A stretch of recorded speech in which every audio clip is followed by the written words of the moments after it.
Ciara Keogh from gave 7 minutes, followed by Deputy Micheál Carrigan 7 minutes as well. So. And thanks to all of you for coming in this morning. I know with being principals and parents, you're probably already overwhelmed, but you're here this morning advocating, and it's so often the case that the people who are most overwhelmed are the ones that are battling the most. So thank you so much. I actually spoke to Minister Moynihan here last week, Dr. Liston, about something very similar to what you said, which is, we're on single digits of children who don't have school places on paper.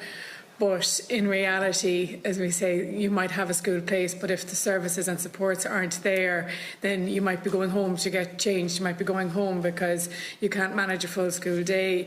And I think that ties in with what you said as well, Tiernan, in relation to the lived experience is not inclusive education.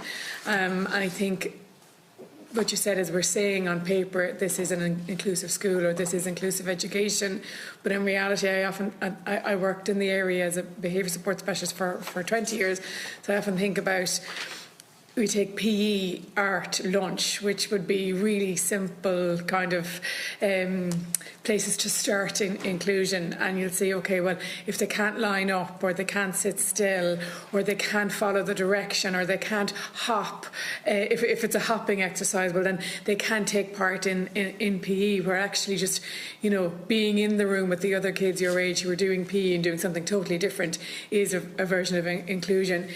Yes, being in a lunch environment where you need help to feed yourself, but not being separate and having lunch in your classroom in the autism section of the school. I think, in so many schools we have an autism class attached to a mainstream school and we call it inclusion, but actually it isn't as woven through as we would like. And I think most of you have spoken about the wraparound services, and I'd love to hear examples, especially from Corpus Christi, around what those kind of wraparound services look like, in the sense that when we had the Minister in here last week, and indeed speaking to Minister Helen McEntee as well, the time is now for us to inform what this new National Therapy Service is going to look like. And we're saying we're getting therapists into schools, but they have been in schools over the years, so it's getting them back in. And I was talking to the Minister around what is it going to look like? Is it one-to-one therapy outside of the classroom? Is it in the classroom? Will it go to bus escorts? Will it be, we're going to consult on circle time because that's where the need is? So I'm just wondering, from a practical perspective, what does that look like in your schools at the moment when you're doing that wraparound service? And I think, Tiernan, you spoke about the therapy is woven into the rhythm of the school day. So this is going to go into a report. So what does that look like? Because it sounds like it's best practice.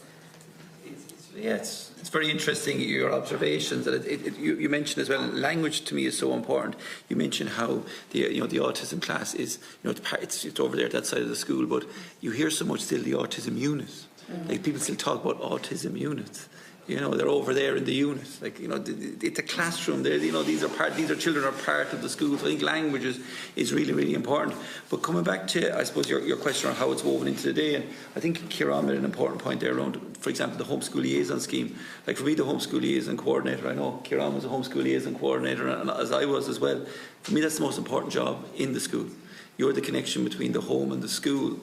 You're, I suppose, the bridge between home life and school life. And give an concrete example of how homeschool liaison could be woven into that, I suppose, therapeutic tapestry during a school day. We were very lucky with the Happy initiative that I mentioned earlier on, where we have the support of the St Gabriel's Child Disability Network team, where you have OTs, SLTs coming in supervising the trainee SLTs, OTs coming from the School of Allied Health in the University of Limerick. But for example, we might bring a parent in to sit down with the SLT or the OT to go through a home-based programme. But the homeschool liaison would also sit in the meeting as well. So then the homeschool liaison can support the parent in terms of ensuring the implementation of the home-based programme, whatever exercises or routines are required. It's something very simple, but rather than going into a clinical setting where a parent, number one, may not turn up because they may be overwhelmed, and number two, will go in and again may be overwhelmed and may not ask the necessary questions, you have your advocate, you have your support, part of the school staff, somebody they have the relationship with, and again works really well. In terms of the in-school therapeutic work, you have, I suppose, the universal provision where some of the SLTs and OTs go in and do whole class programmes with the teacher present. So not alone are the children benefiting, the teachers also benefiting. You're building teacher capacity, and obviously then you have the individual work that's been done as well under the supervision of trained SLTs, physios, working with children on an individual basis, and also liaising. The St Gabriel staff are part of the local CDNT, so it's that kind of almost like that virtuous circle. They're liaising with their colleagues with regards to the children with the additional needs. They're linking in with primary care. They're liaising with the teachers, and again, obviously building capacity the whole time within the school. So there's a massive legacy left behind in terms of the work that's being done, and ultimately, what's most important is the children are benefiting hugely from it as well. Yeah, it sounds like perfect best practice, and if we can get that back to the ministers on the pilot that's been rolled out. One other point, I suppose, as well. Sometimes we forget in terms of the therapeutic supports, the mental health supports, and I'd be a huge advocate for the play therapy, the music therapy, and just to see the impact that has in schools. Like I mentioned earlier on, for many years we were looking at children that were literally at times living in a community that was imploding. It was back in the noughties, and you expected them to come to school and engage with a curriculum, having seen the most horrific atrocities maybe the evening before, and come in, leave your baggage there now, your psychological baggage at the gate, and come in and engage with the curriculum. It just doesn't work. And just to see the impact of having that therapeutic support woven into the school day, how it enables children to regulate emotion and ultimately leads to better educational outcomes for the children.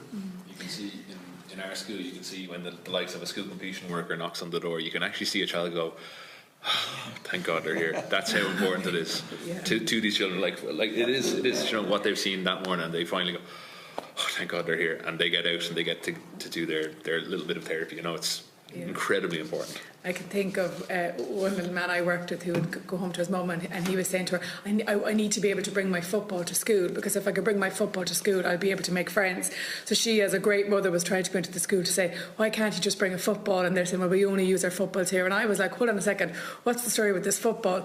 But because of COVID, there was different pods, and there was a line in the school, and I'll finish quickly, Chair, you weren't allowed to go over to the other pods. So when the 5th class and 6th class people kicked over the ball by mistake, he would get the ball and he would throw it back to them, and he would get great attention.